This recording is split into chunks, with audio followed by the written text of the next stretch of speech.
There's a photograph that still exists, though you'll never find it in a museum. It's tucked away in a safety deposit box in eastern Kentucky, held by a family that refuses to even speak its name.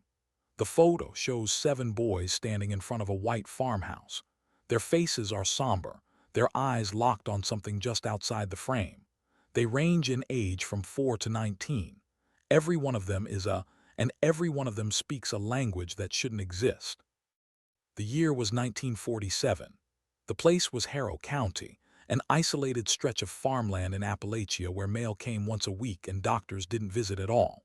When state officials arrived on the farm that autumn, they discovered something that would haunt them for years to come. It wasn't evidence of neglect, nor any kind of abuse, but something far stranger. 7 brothers who spoke in a language no one recognized, a language that had no roots in English or any known tongue. The boys understood English just fine. They simply refused to speak it to each other. And when asked about their unusual speech, the oldest brother, Samuel, gave an answer that was recorded in the county report but never made public. "Our father taught us before he forgot." Before we dive into this, make sure to like, subscribe, and drop a comment telling us where you're watching from. That way, YouTube will keep showing you more stories like this one. What you're about to hear isn't folklore. It's not some campfire tale. This is a documented case that involved linguists, child psychologists, and even federal investigators. The brothers became the subject of academic papers that were later withdrawn, interviews that were sealed, and an audio recording that was destroyed in a fire. An accident, authorities claimed, but one that no one in Harrow County believed was anything but deliberate. The family still lives in Kentucky, and they still won't speak to the press. In fact, according to the one journalist who managed to speak with a surviving relative in 2008, the language never fully disappeared. It just went underground. This is the story of the brothers and the mystery that still lingers. Who taught them to speak? The family first caught the attention of authorities through a school teacher named. In September of 1947, she was assigned to teach at the one-room schoolhouse that served the most remote families in Harrow County. On her first day, 3 boys arrived together: Samuel, age 14, Thomas, age 11, and Joseph, age 8. They sat quietly in the back row, causing no trouble, but within an hour noticed something that made her skin crawl. The boys were whispering, but not in English. No, they were speaking in a language she didn't recognize.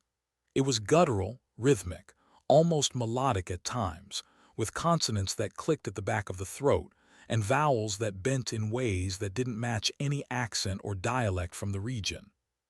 She approached them during recess and asked what language they were speaking. Samuel, in perfect English, replied, "It's ours, ma'am, just ours." Let it go at first. For 3 days she tried to ignore it, but the whispering didn't stop, and worse, it began to spread. By the end of the first week, 2 younger boys, aged 6 and 4, were outside during lunch, speaking the same impossible language.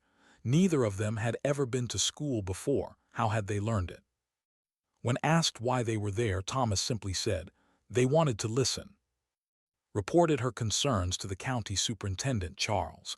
He dismissed them, claiming that rural Appalachian families were insular, that kids often made up their own games and languages, but didn't drop it. She brought in a reel-to-reel tape recorder the following Monday, a machine borrowed from the county library, and recorded the boys speaking during recess. 3 days later, the recording was played for superintendent. He listened in silence, then called the state police, not because he thought the boys were in danger, but because he didn't recognize a single word they said, and neither did anyone else. Within 2 weeks, the farm was swarming with officials, quietly, methodically, as though the state had stumbled upon something it couldn't comprehend. A social worker named Vance, a county deputy, and a linguist from the University of Kentucky, Dr. Marsh, drove out to the home on a gray October morning. What they found there was a family that seemed to have been expecting them. Clarence, the father, was 46, rail-thin, with hands that trembled when he shook Dr. Marsh's hand. His wife, Nora, stood silently behind him, her face drained of color. Inside the house were all 7 boys, seated in the front room as though waiting for a photo to be taken. The youngest, Daniel, was just 4 years old and sat quietly on the floor at his mother's feet, not looking up when the officials entered. Later wrote in her report that the boys seemed unnaturally calm, as if they had rehearsed this moment countless times. Dr. Marsh asked Clarence what language his sons were speaking. Clarence said he didn't know.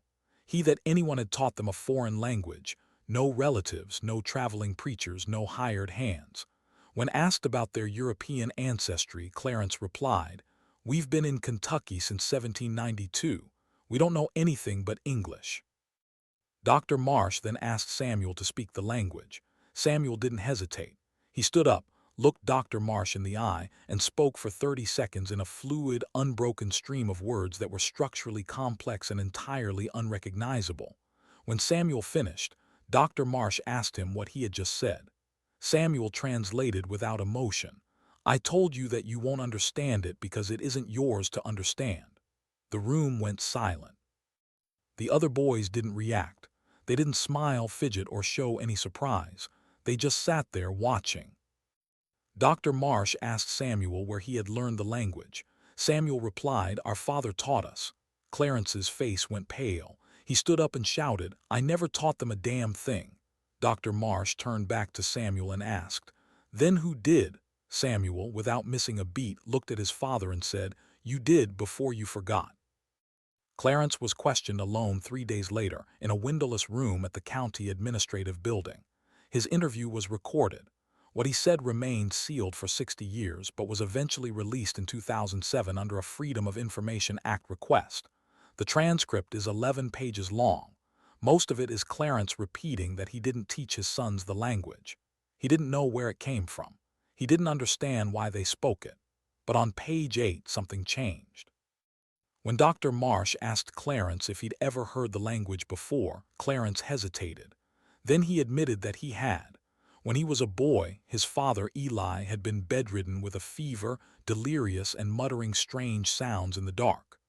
Clarence, only 7 or 8 at the time, had stood outside the door and listened. He couldn't understand the words, but they weren't English. When his father recovered and Clarence asked him what he had been saying, Eli claimed he didn't remember and told his son not to bring it up again. Clarence said he forgot about it or tried to. But years later, when his own sons were born, something started happening. He would wake in the middle of the night, whispering not in English but in something else. It terrified him, so he stopped, forcing himself to forget the strange sounds. But his sons must have heard him, he said. They must have learned it before he buried it. Dr. Marsh asked if Clarence could still speak the language. Clarence said no. It was gone, locked away. When Dr. Marsh asked if he wanted to remember it, Clarence, with tears in his eyes, said, "God, no, I don't ever want to remember." The investigation continued. Dr. Marsh spent the next 6 months studying the boys, recording over 40 hours of their speech. The language they spoke was complex, evolving, with new words and grammatical shifts emerging regularly. In January of 1948, Dr. Marsh discovered something deeply unsettling. When he asked the boys to describe their earliest memories, every one of them recounted the same one.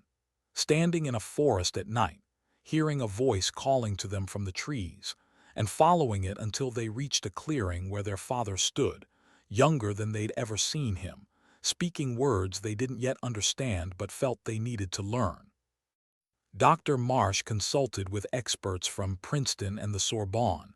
They all came to the same conclusion: the language was real, it had structure, it wasn't random. But the question remained, where did it come from? In 1948, Dr. Marsh submitted his findings to 3 academic journals. They all accepted his paper, but before it could be published, 2 men in dark suits visited him and confiscated all his research.